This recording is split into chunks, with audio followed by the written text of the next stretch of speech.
হাই বন্ধুসকল, প্ৰথমতে ৰঙালী বিহু শুভেচ্ছা যাচিলোঁ আপোনালোকক সকলোকে। মোৰ বন্ধু বান্ধৱী যিমান আছে, আজি বিহু স্পেচিয়েলি বুলি মই গোলাপ জামুন বনাম বুলি ভাবিছোঁ। তাকে ভিডিঅ' কৰি আপোনালোকলৈ আগবঢ়াম বুলি ভাবিছোঁ। আপোনালোকে চাবচোন মোৰ ভিডিঅ'টো। এইটো গোলাপ জামুনৰ পেকেট বজাৰত কিনিবলৈ পাব। পেকেটটো 200 গ্ৰাম, 50 গ্ৰাম অফাৰ আছে। 250 গ্ৰাম হৈছে টোটেলি আপোনাৰ 105 টকা লয়। আৰু নীতি নিয়ম কেনেকৈ বনাব লাগে সকলো ইয়াতে লিখা আছে। আপোনালোকে পেকেটটো আনি চালেই গম পাব। গতিকে মোৰ ভিডিঅ'টো লাষ্টলৈকে চাওকচোন। গোলাপ জামুন ঘৰতে কিদৰে বনাব পাৰিব, আলহীক দিব পাৰিব।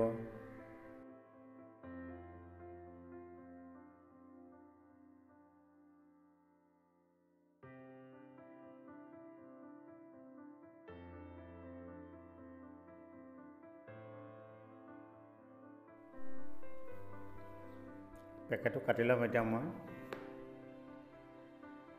এই ভিতৰত বেলেগ পেকেট এটা আছে, এইটো কাটি ল'ম এতিয়া মই। এইটো চব কটাৰ পিছত এইটো পেকেট ওলাব, এইটো কাটি ল'ম।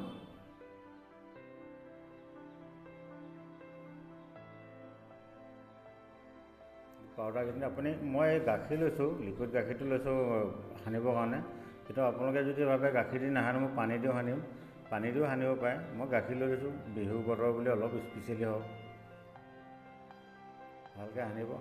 প্ৰথমে সানোতে অলপ ঢিলা নিচিনা লাগিব, কিন্তু নাভাবিব পাছত টাইট হৈ যাব। এইটো চাওক কি ধুনীয়া টাইট হৈছে।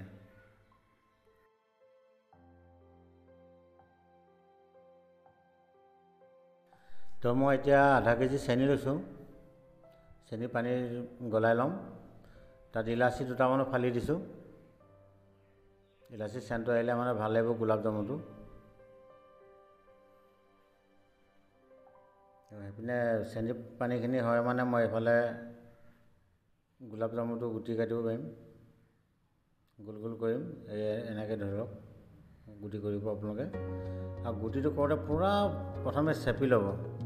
চেপি লাহে লাহে গোল কৰি আহি থাকিব, তেতিয়াহে ভাল হ'ব। এনেকৈ চেপেটা কৰি ল'ব। চাওক, চেপেটা কৰি গোল কৰিব। এইটো চাওক, অকণো দাগ নাই। দাগ থাকিলেই গোলাপ জামুনটো ফাটি যাব। তো মই এয়া চেনি ৰসো হৈছে। মই চেনি আধা কেজি দিছিলোঁ, পানী মই 1.5 লিটাৰ দিছোঁ। এইটো ভিডিঅ'টো ভালকৈ হোৱা নাই, ঘোলা হৈছে মানে কি, চেনি পানীটো উতলি আছে, ধোঁৱাখিনিৰ কাৰণে এনেকুৱা হৈছে ভিডিঅ'টো। সুন্দৰকৈ হৈ গৈছে। এতিয়া মোক গোলাপ জামুন গুটি কাটি হৈ গৈছে ধুনীয়াকৈ গোল কৰি লৈছোঁ। তাৰপিছত ইলাচি সিজি গৈছে। ইলাচি সিজিলে চেণ্টটো ভাল লাগে। তাৰপিছত গোলাপ জামুন ইমান ধুনীয়াকৈ কৰিব আপোনালোকে। দাগ অকণো থাকিবলৈ নিদিব। দাগ থাকিলে গোলাপ জামুনটো ভাজোঁতে ফাটি যাব,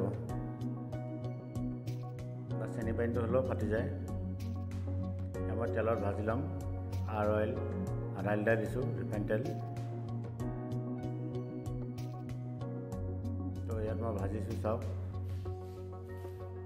ইয়াত অলপ মই বেছিকৈ ঢালি পালোঁ তেলত, কিন্তু কমকৈ ঢালিব আপোনালোকে। আৰু একদম মৰমত ভাজিব, লাহে ভাজিব, যাতে আপোনাৰ হেতাখন লাগি গোলাপ জামুনটো নাভাঙে। যাতে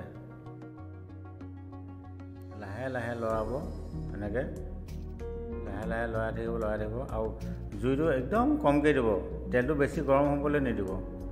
তেলটো বেছি গৰম হ'লে মানে গোলাপ জামুনটো ক'লা পৰি যাব আৰু ভিতৰত নিসিজিব। সেইকাৰণে লাহে আপোনালোকে কম হিটতে ভাজিব, ভাল হ'ব। লাষ্টলৈকে চাই যাব ভিডিঅ'টো। আপোনালোকে নিশ্চয় ঘৰত বনাই খাব পাৰিব এদিন।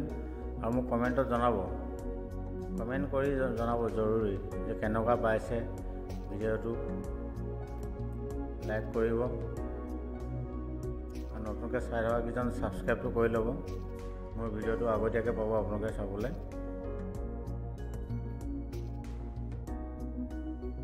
চব কালাৰ উঠিছে ধুনীয়াকৈ। লাহে এনেকৈ ভাজিব। ধুনীয়া কালাৰ হৈছে এতিয়া চাওক। তো এইখিনি ৰেডি হৈছেগৈ। মই চেনি পানী দিম।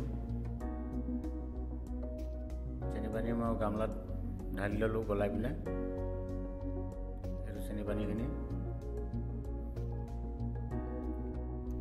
তো 1 পেকেট গোলাপ জামুন আনিলে মানে পেকেটটো আপুনি পাউডাৰখিনিৰ পৰা আপুনি 50 পিচ, মোৰ এই চাইজটো নিচিনা বনাম বুলি ক'লে 50 পিচ ওলাব।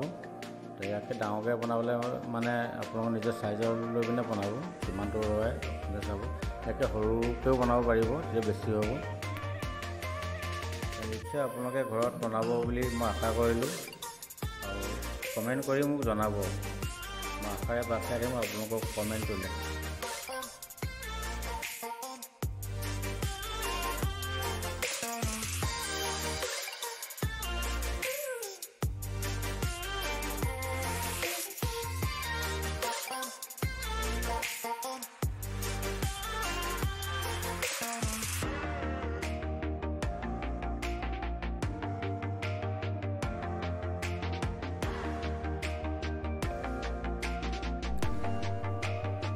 আকৌ মই আপোনালোকক বহাগৰ বিহু বুলি শুভেচ্ছা দিছোঁ। সকলো বন্ধু বান্ধৱীৰ কাৰণে ৰঙালী বিহু শুভ কামনা কৰিলোঁ।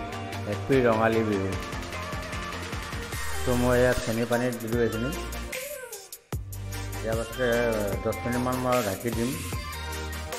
আপোনালোকে চাব, দিয়াৰ লগে লগে ফুলিব আৰম্ভ কৰিলেই গোলাপ জামুন। ইয়াত ফাৰ্ষ্ট এইখিনি গোলাপ জামুন মই ঢাকি দিওঁ অলপ টাইম, 10 মিনিটমান ৰাখিলে হ'ব আৰু ফুলিব। তাৰপিছত এতিয়া ফুলি গ'ল। গাখীৰ দিয়া আছিলে, চেণ্টটো ভাল লাগিব গোলাপ জামুনৰ। তো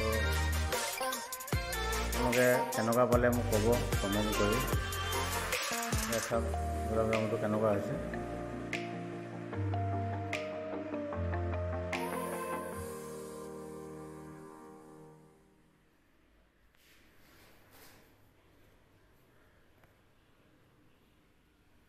তো এটা মই চামুচেৰে কাটি চাওঁ কেনেকুৱা মাজত হয়, তাকে চাওঁচোন। মজা। চাওক ভিতৰটো ইমান ধুনীয়াকৈ ফুলিছে, ইমান ধুনীয়াকৈ ভিজিছে, মজা।